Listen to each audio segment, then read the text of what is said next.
It would seem that many of the competitors and the Greeks in general were willing to tolerate a much higher level of violence, in part because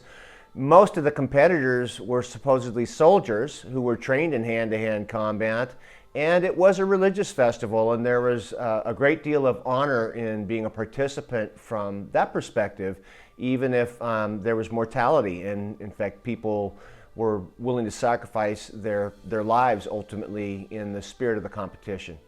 Well, in spite of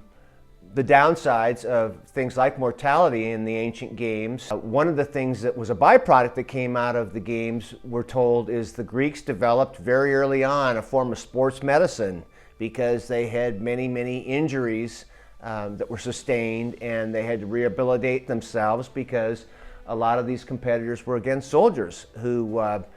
needed to return to the battlefield or